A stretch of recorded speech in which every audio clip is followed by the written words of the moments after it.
palace has responded to the recent shameless remarks from Vice President Sara Duterte against President Ferdinand R. Marcos Jr. and the criticism of Kamanggagawa Party List Representative Eli San Fernando on the president's legislative output. Clazel Pardilla has more. Sa sinasabi niyang walang age, siguro mas maganda na siya mismo ang humarap sa salamin at malaman niya kung sino ba talaga ang walang age. That was Malacanang's response to Vice President Sara Duterte following the Vice President's fiery remarks on what she wants to happen to President Ferdinand R. Marcos Jr. Hindi ko gusto agawin yung posisyon ni Bongbong Marcos. Gusto ko makita ng taong bayan hanggang sa dulo kung gaano ka walang.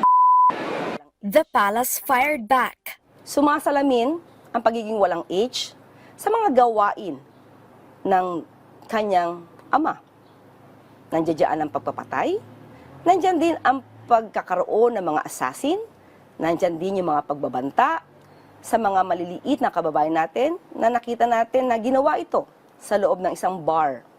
So sino ba talaga ang walang age? Malacanang also pushed back against allegations attempting to paint President Marcos as lazy.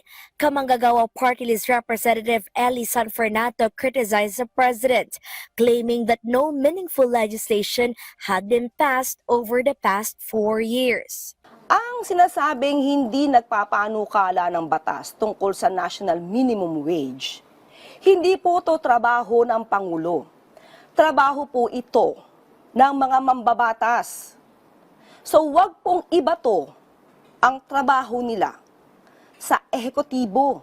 If lawmakers want to raise the wages of workers, the palace said, Kung gusto niyo po na dapat na magpatupad ng mas mataas pa na minimum wage, kayo po, sa inyo po iyang mandato.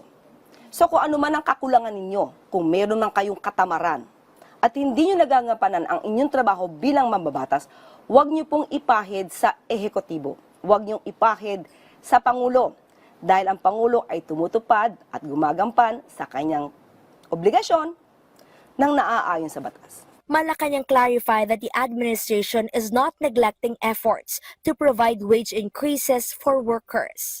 Ang Pangulo po ay nagbalita kamakailan lamang, this is May 1, 2026, nagkaroon po ng wage hike in Northern Mindanao, Caraga, effective May 1, 2026.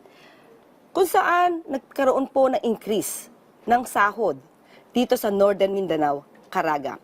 Labor Secretary Francis Tolentino has already met with Fernando to discuss the reforms Fernando is pushing for aimed at increasing wages and protecting employees, including the National Minimum Wage Act, the Security of Tenure Bill, and the Anti-Workplace Bullying Law. Clazel Pardilla for the Nation.